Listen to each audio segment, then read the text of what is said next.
Vous l'avez dit, hein, on est à Brazzaville depuis quelques jours et justement on a fait un constat qui est un phénomène que rencontrent aussi les Congolais, c'est les coupures d'eau et d'électricité. Pourquoi l'accès à un service aussi essentiel est-il aujourd'hui si mal en point? Vous savez, l'eau, l'électricité, commençons par l'eau, c'est la vie.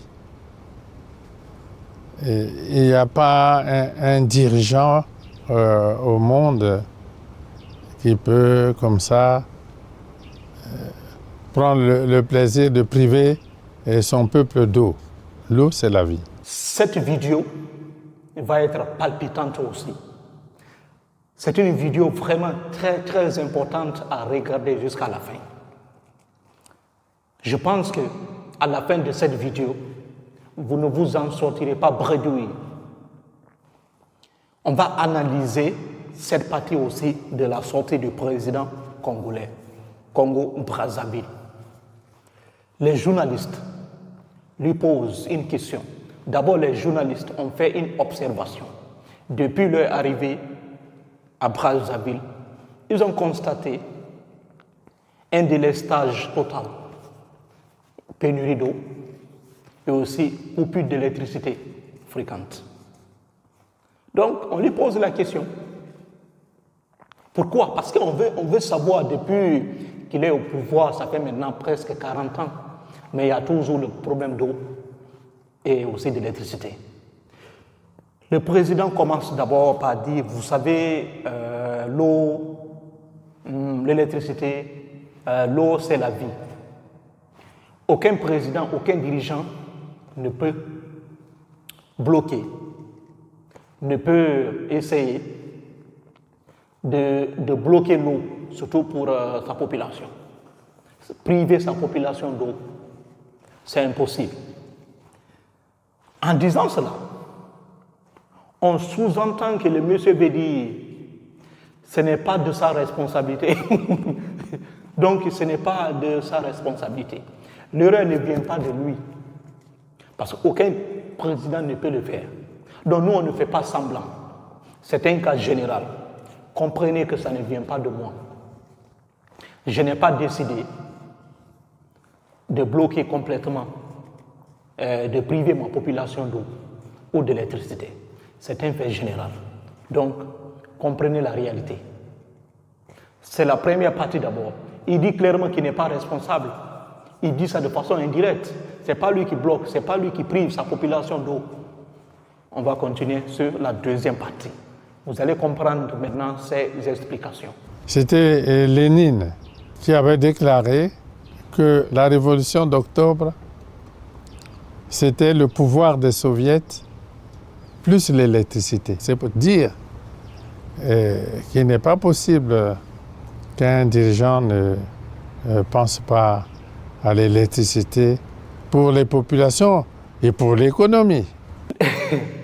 Le président n'a pas toujours répondu à la question. Au lieu d'aller droit au but, au lieu de répondre clairement, on tourne d'abord en rond. Qu'est-ce que Lénine vient faire dans cette affaire? C'est la question qu'on se pose. Il va prendre l'exemple sur Lénine. Lénine, c'est un ancien chef russe, un ancien dirigeant russe qui a dirigé la Russie pendant longtemps. Le président congolais va prendre l'exemple sur lui. Lénine, dans les années 1917, lorsqu'il disait que pour que la Russie soit une nation très forte, pour que le peuple soit fort, il faut la combinaison de deux choses. L'union des soviets, c'est-à-dire des chefs ouvriers, et aussi l'électricité. Parce que l'union des chefs ouvriers, les travailleurs, et aussi l'électricité à travers la modernisation, l'industrialisation, etc. Cela va créer énormément de recherches dans le pays. Ça développe facilement le pays. Donc c'était la pensée de Lénine. Lénine voulait que la Russie soit une nation très forte. Il fallait la combinaison de ces deux. L'union des soviets et aussi l'électricité, l'énergie et l'industrialisation. Donc il va prendre l'exemple sur ça. Et comprenez d'abord que dans les années 1970, le Congo était dirigé par des gens qui avaient cette idéologie léniniste et aussi socialiste. Donc cette période des années 1960-1970, le Congo c'était dans cette logique. Le Congo avait un peu un système qui ressemblait un peu au système soviétique. C'était comme ça. Et c'est dans cette idéologie que le président congolais a étudié. Il a étudié dans cette logique. Il fait rappeler d'abord cette histoire. Mais c'est une question, moi je pourrais dire que c'est hors sujet parce que ça n'a rien à voir à la question qui lui a été posée. Pourquoi les ampoules ne s'allument pas? C'est la question. Pourquoi les ampoules ne s'allument-elles pas? Monsieur le Président, pourquoi les robinets d'eau sont vides? C'est la question principale. On tourne d'abord en rond. Toujours il n'a pas répondu, on va continuer. D'où vient le problème Non, alors? je continue. Oui. Alors, l'eau.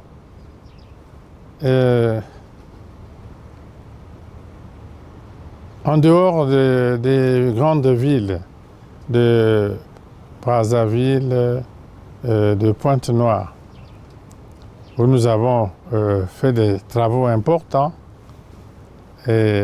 d'adduction d'eau, même si cela n'est pas suffisant, et où nous avons un programme ambitieux d'augmentation des capacités de production d'eau potable à travers le projet que nous avons avec l'Italie, le plan Mattei. Nous avons un grand projet à Brazzaville et à Pointe-Noire, mais en attendant cela, nous sommes en train de réaliser 10 forages autour de Brazzaville, 5 forages autour de Pointe-Noire, mais en attendant le grand programme que nous sommes en train d'élaborer en liaison avec l'Italie. Cette partie, le président, il est revenu maintenant un peu, mais un peu seulement. Mais toujours, il n'a pas répondu à la question. Le président dit d'abord, parce qu'il veut maintenant donner des détails, surtout sur le programme d'eau et d'électricité. Pourquoi les ampoules ne s'allument-elles pas? Pourquoi les robinets d'eau sont vides? C'est la question, il n'a pas encore répondu. Maintenant, il va commencer à donner des détails. Oui, ces détails-là, on a besoin. Il dit d'abord qu'ils sont en train de réaliser de très grands projets dans ce domaine. Dans ce domaine, surtout même dans la capitale Brazzaville et aussi Pointe-Noire. Donc, beaucoup de travaux sont en cours dans ces deux grandes villes. Et aussi, en dehors aussi des deux grandes villes, il y a aussi d'autres projets en cours et ailleurs.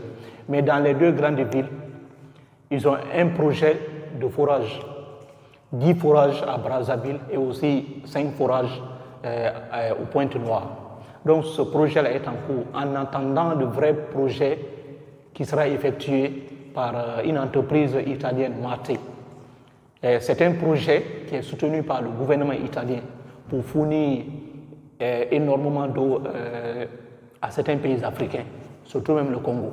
Donc ce projet-là est en cours. En attendant d'abord ce projet, on a lancé 10 forages à Brazzaville et aussi 5 forages à au Pointe-Noire.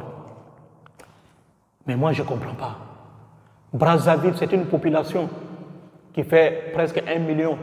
Et Pointe-Noire aussi, c'est une ville qui fait au moins 1 million. Ce sont des grandes villes du pays. Et 10 forages à Brazzaville, ça va changer quoi? Non, dites-moi, 10 forages à Brazzaville, ça va changer quoi? 5 forages à Pointe-Noire, ça va changer quoi? Toujours la question n'a pas été répondue. Pourquoi, depuis tout ce temps-là, les ampoules ne s'allument-elles pas? C'est la question. Ces détails que vous avez donnés là, c'est vrai, on comprend très bien. Mais ça va donner quoi? Oui, 5 forages. Et aussi 10 forages à Brazzaville. On va continuer, vous allez comprendre là où il veut en venir. Mais en même temps, pour l'eau toujours, nous avons, il y a quelques années, lancé le moteur de l'eau potable pour tous. C'est en dehors des grandes villes, dans l'arrière-pays, dans les villages. Nous avons projeté de réaliser 4800 et quelques forages dans les villages, avec un système de pompes, d'énergie solaire pour donner l'eau au village. Sur les 4800, nous avons réalisé 2800 forages. De ces 2800 forages qui donnaient de l'eau aux populations, il n'en reste peut-être que 300. Des autres ont été vandalisés et par les mêmes genres de personnages dont nous parlions dans les villes. Là. Les Kuluna. Les Kuluna ou leurs semblables. Et ils ont vandalisé, ils ont détruit 2500 forages comme ça dans le pays.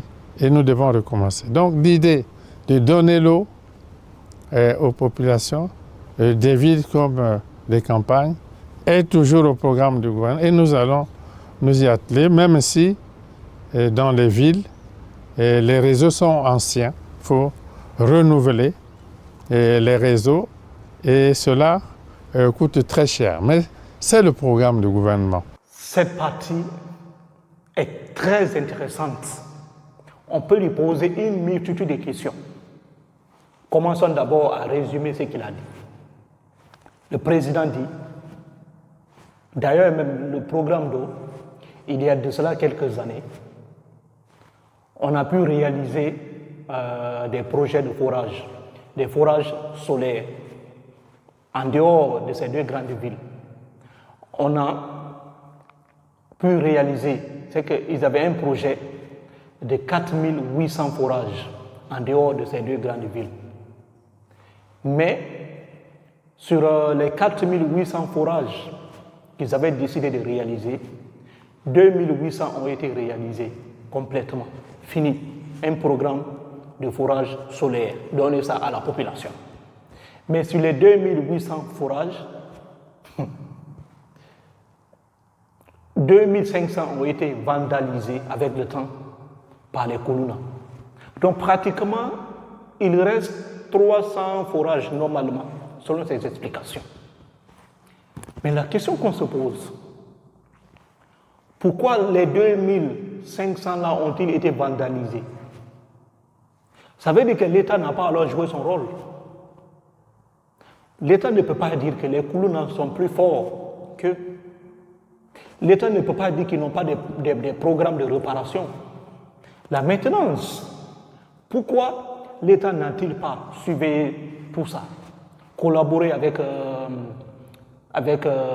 les populations qui se trouvent dans les zones rurales. Pourquoi l'État n'a-t-il pas collaboré avec eux pour gérer ces biens-là? Parce que ces forages sont extrêmement chers. Oui, il faut le dire. Un seul forage coûte énormément d'argent. Vous allez même voir, parfois même ça dépasse 10 000, 15 000 euros, parfois même 20 000 euros pour réaliser un forage complet. Des investissements énormes qui sont partis comme ça. Donc l'État n'a pas eu un programme de maintenance. L'État n'a même pas pu surveiller ça. Pourquoi, Monsieur le Président? Pourquoi l'État était incapable de gérer ça? C'est la question. Parce qu'il faut donner ces détails-là. Si ces gens-là ont vandalisé, c'est que tout simplement que l'administration est incapable. Les services de sécurité sont incompétents. C'est tout. Vous comprenez très bien ces détails, c'est extrêmement important. Parce que l'État finance des millions de dollars par an, mais les gens viennent saccager comme ça là. Et vous voulez encore reconstruire avec quel argent? Avec quel budget? L'argent encore du contribuable. Vous allez encore faire et encore les gens là vont venir détruire les Kuluna. C'est de ça qu'il s'agit. On va continuer. L'électricité. Parce qu'il faut que vous, qui êtes jeunes aussi, vous compreniez que lorsque nous avons accédé à l'indépendance, ici au Congo, tout le Congo n'avait que 18 mégawatts, 18, 15 fournis par le barrage du Djuip au Brazzaville, quelques centrales thermiques, une à Brazzaville, une à Pointe-Noire, une à Dolisie pour donner l'électricité à la colonie blanche. Hein. Là où nous sommes, dans ce quartier, les Noirs ne vivaient pas ici. Il y a une espèce d'apartheid comme ça. Ce n'était pas le quartier pour les Noirs et l'électricité c'était pour ces quartiers-ci, 18 mégawatts à l'indépendance. Qu'est-ce qui a changé aujourd'hui? Ce qui a changé, c'est que depuis, comme je le disais pour l'enseignement, nous avons fourni 800 mégawatts et nous continuons de travailler pour en produire plus. Il y a des coupures aujourd'hui ici. Et c'est vrai, c'est aussi parce que les réseaux sont vieux qu'il faut renouveler, mais plus important, parce que la grande ligne de transport d'électricité de la centrale à gaz à Pointe-Noire, qui fournit le plus gros d'électricité, accuse de grandes faiblesses. Les travaux sont en cours pour renouveler le transport très haute tension d'électricité de Pointe-Noire à Brazzaville.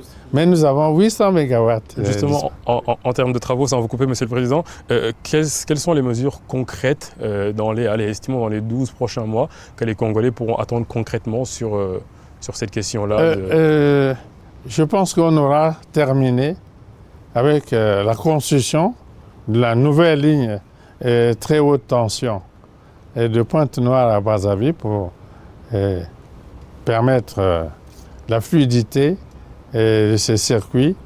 Et aussi, on aura réalisé la réparation de quelques transformateurs et autres lignes du réseau de distribution dans la ville.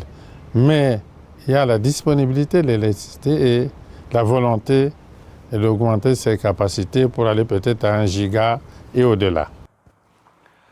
C'est la dernière partie de cette vidéo. Le président, depuis le début, c'est ici qu'il a donné des détails vraiment très importants. Il commence d'abord par dire, lorsqu'ils ont accédé à l'indépendance, l'électricité du pays, la consommation nationale du pays, c'était 18 mégawatts. Le président d'abord veut passer un message derrière ces chiffres. Il veut dire clairement que, attention, après les indépendances, on n'avait que 18 mégawatts. Il faut comprendre que nous venons de loin. La situation était critique, mais aujourd'hui, on s'est amélioré.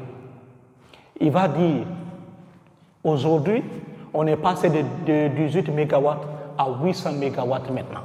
Et aussi, on est encore en train d'augmenter.